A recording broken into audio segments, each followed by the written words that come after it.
asset to share. Hey, everybody, we're talking emotional intelligence with Natasha Sharma, Dr. Natasha Sharma, and we are actually going to go live here in a moment. I want to encourage you, use your finger and share this video to help her spread the word on her talk, which is making a big difference out there in the world. Natasha, I just need you to give me a 5 count. 1, 2, 3, 4, 5. 1, 2, 3, 4, 5. All right, I'm going to turn you up a little bit. Give me another 5 count. 1, 2, 3, 4, 5. 1, 2, 3, 4, 5. That's a little bit better, which is good. And let's get, got to get your info over there.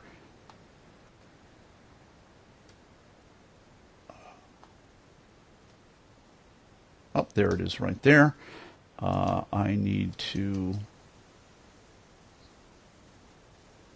You know what, I'm going to just need to pull up the bio here, which is what I'm actually going to do on the phone. Dr. Natasha Sharma is a leading authority in the world of emotional health. She is a therapist, clinic owner, television media personality, and the author of The Kindness Journal. A sought-after expert internationally, she's a co-founder of an emotional fitness e-learning platform launching this summer, Rule Your Emotions. And it's NatashaSharma.com, correct? Yep. We're good? All right, very good. I think what I am going to do, just because it's still kind of a shaky connection, I hate to do this, I am actually going to take my video down as well, just for the sake of the audio quality here. Better safe than sorry. Or I have an idea. Or we could could restart the call, and sometimes it's just a rotten Skype call. So we could okay. Let's try that. Yeah, let's try that. Okay. All right, and hold on, everybody. Hold on, everybody. This is why it's Facebook Live is the best game in town. Keeps me on my toes for sure. So we are I gotta find the button. You're thinking, why are you having such a hard time with this, Nathan? It's because it's hard to get that moving. All right, very good. How's that? Natasha, you sound better already. Awesome. Okay. Good. Very good. All right, so good deal. Well, we shall just proceed. Any questions for me before we jump in? The bio is good. The website is there. Everything else. All right. So we are going to rock this thing, and we're going to do it in 3, 2. We are live with Natasha Sharma. Natasha, are you ready to talk? I am ready. Let's do this. Dr. Natasha Sharma is a leading authority in the world of emotional health. She is a therapist, clinic owner, television media personality, and the author of The Kindness Journal. A sought-after international expert, she is also a co-founder of an emotional fitness e-learning platform launching this summer, Rule Your Emotions. Natasha Sharma, it's good to have you on the talk. Thank you so much for having me. Your talk is called Why What We Feel Matters More Than What We Think. It's all about emotional intelligence. Please take us behind the talk. Well, so the talk really stresses how we place as a society so much value on our physical health. And, we've been this way for a very long time, and we continuously make improvements and place a lot of focus and attention on how to best maintain our physical body without paying quite as much attention to the mental and emotional body. But if you really think about it, most people, when they picture themselves in their older age where things naturally start to decline, they actually value their mental fitness over their physical fitness. That's what people will say. But yet we don't put the actual same effort behind it. So my talk is about sort of raising awareness around that, and also how it's actually incredibly important to place as much, if maybe not even more, emphasis on your emotional health. For sure. And you've mentioned in the talk that you've given over 500 emotional assessments to people. You really boil it down, and the neat notes that I have in front of me right now that I took from your talk is that we really, there are all kinds of nuances to our emotions and everything else, and it's very important to have emotional health and emotional intelligence to know what we're feeling inside, be able to read what other people might be expressing. But it can be boiled down to three primary emotions: love, hate, and fear.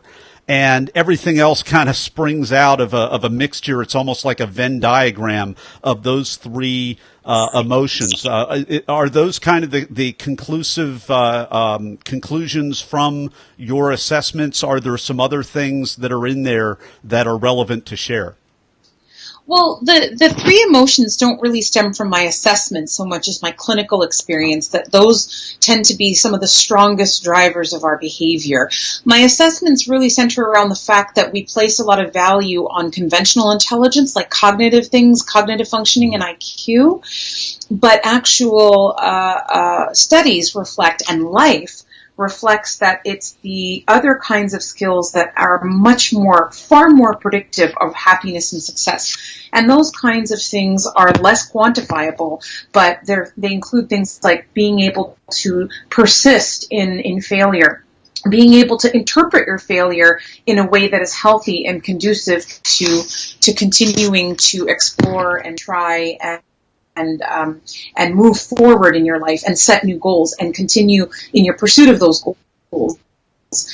So being able to switch your attention and focus, being able to focus for periods of time, longer periods and shorter periods, being able to be socially adaptable. These are actually skills that can be more valuable in the long term and contribute far more extensively to our happiness. So that's kind of where what I was talking about with respect to the assessments, Nathan.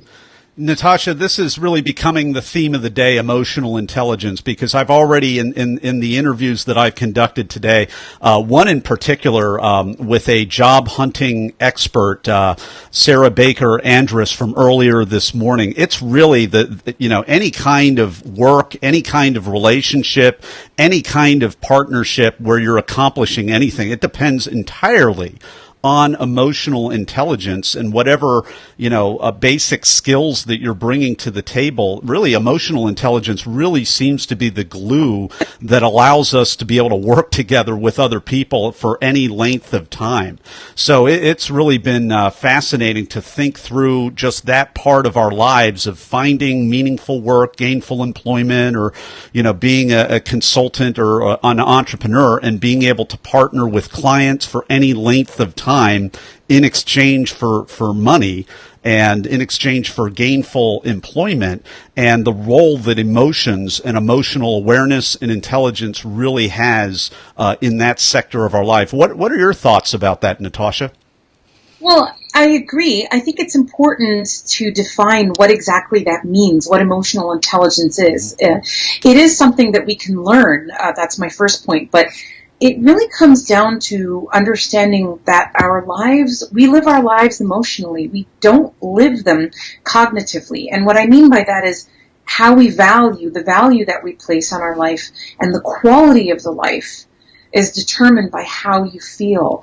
And so emotional intelligence basically stems from understanding that, but being able to manage and optimize your emotional experience. Most people search for meaning in the world, and this is a bit cliche, but they're looking for meaning, they're looking for purpose. Well, that's mental, that's cognitive. Your life isn't, at the end of it, when you're standing on your last days, you're not going to think back and remember how you thought about something, or the way you mentalized something, or what somebody said to you, or what you thought when you were in their presence. You're going to remember how you felt. And an example of that is, if you asked me or if I asked you rather, what's the meaning of a sunset? Well, it's a mental answer. But if I ask you to experience a sunset, that can last with you a lifetime. So in this world, particularly now more than ever, we chase after and we define our lives a lot of the time by the tick marks, the accomplishments, the degrees we've earned, or the companies we've started and succeeded, or the promotions we've got, or the size of the house, the marriage, the number of kids, the cars. None of that will matter if you don't feel good in your life. You could be the most successful. I mean, we've had examples in the news. You can think of just recently, Kate Spade is the one that comes to the top of my mind. Incredibly accomplished, incredibly well respected in her field. But if you don't feel good, if your inner world, if your inner mood isn't what you want it to be, none of that will matter. So whether you're at that level that she reached, or whether you are simply a student in school, or whether you drive a bus and make $40,000 a year, it doesn't matter. If you feel good about yourself, if you feel good about your life, if your mood is managed, your quality of life will be higher than those who don't manage their mood. And that's so emotional intelligence, is being in control of how you feel. Natasha, if you can, we just had a slowdown. If you can go back about a sentence and restart that, we'll be able to pick back up. Sure. So that is what the crux of emotional intelligence is. It is about being able to manage and be in control of your emotional experience. It's not about accomplishing these tangible things. It's about feeling good. It's about feeling well and peaceful. That doesn't mean you'll feel happy and joyful 100% of the time. That's not what emotional intelligence is. What emotional intelligence is having an appropriate emotional response to your immediate environment as best as you possibly can. That's how I define it. And basically being able to live a life where you feel peaceful and content much of the time. We've been enjoying this conversation with Dr. Natasha Sharma. Her talk is called Why What We Feel Matters More Than What We Think. You've got to check it out. And we're going to be pivoting over to you, Talk Universe, in just a moment for the Blitz Round. And we're back with Dr. Natasha Sharma. It is time for the Blitz Round. This is when I am going to ask Natasha a series of either-or questions related to the preparation and performance of her recent talk. Natasha, are you ready?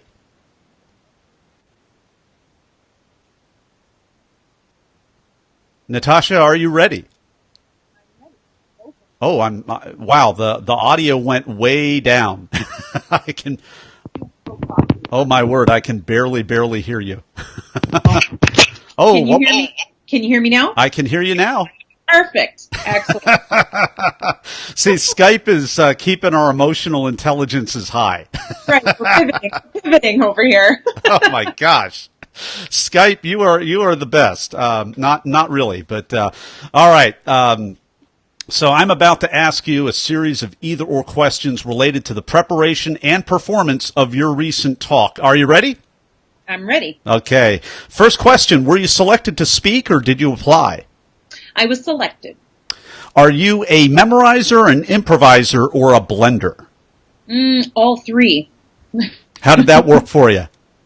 It worked well. I would say less memorization, more storytelling. My style is to tell a story, and I definitely recommend that people weave a story if they're going to give a TED Talk. For sure. So you walk out on stage. Did you have nerves, or were you in the zone, or neither, or both? Absolutely had nerves, and I'm a professional speaker and a public persona at that, and I was speaking to 1,000 teenagers and adults, and I was incredibly nervous, and there was a point where I had a blank, which only apparently I could tell. But yes, even very experienced people get nervous. Expect to get nervous. It's okay. Yeah, it's definitely okay. My question to you, which is kind of a unique question, you're about to give a talk on emotional intelligence. So you walk out on there, it's scary, you're getting hit with all of this stuff, and yet you've got to, be true to your own definition of emotional intelligence. You've got to have an appropriate response for the moment, for your situation, if I was listening correctly. How did you manage all of that stuff in the moment and still give a great talk? Well, I was experienced. It did help, but honestly, I just be kind with yourself. Even if you flub up, it's okay. The best of the best of the best flub up in public, and it's okay. It makes you human. In this day and age, it authenticizes you to your audience. So I say, roll with it, pat yourself on the back, and just keep going. Plow forward. Aside from what you just told us, Natasha, what's a tip, technique, or a tool that helped you? I would say give the talk you need to give. Don't give the talk you think other people would like to hear. Give the one that comes from inside you, the one that you personally feel is the message that you need to send to the world. That is probably the best tip that I could give. Here's the cut for time question. What was the most painful part of your talk that you had to cut out? Probably I would have gone into a little bit more detail of my backstory. I saved it to the end of my talk, and I know that in the aftermath it was really popular with people, so I would have liked to sort of expand upon that. What would you say was the biggest challenge of the entire talk for you? Definitely keeping it to the sort of 12 to 18 minute mark, because TED Talks and TEDx are always 18 to maybe 20 minutes max. So, you got to make it a lot of bang for your buck. So it's actually more difficult to make something shorter than it is to make it longer. So that was challenging. Natasha, what was the most unexpected, strange, or just plain weird thing that happened during or right before your talk? During it was like right in the opening. I completely blanked. I had that sort of quintessential brain fart, if you will. And as I looked at it, and it was filmed, professional, it was a very high pressure setup, I think, which contributed to said brain fart. And, in the end, only I could notice it. Nobody noticed it. And I had family and friends in the audience. So I think, that was unusual for me and quite funny. But I think sometimes we see these things more, magnified more than other people do. We've been enjoying this conversation with Dr. Natasha Sharma. Her talk has been called Why What We Feel Matters More Than What We Think. It's all about emotional intelligence. We want you to check out that talk, and you can do that. You can type that into YouTube the old-fashioned way, or you can go to our show notes page over at bethetalk.com, as well as we want you to connect with Natasha Sharma at NatashaSharma.com. And in just a moment, we're going to be back with Dr. Natasha Sharma for the final word of advice. And we're back with Dr. Natasha Sharma. It's time for the final word of advice for Talk Universe.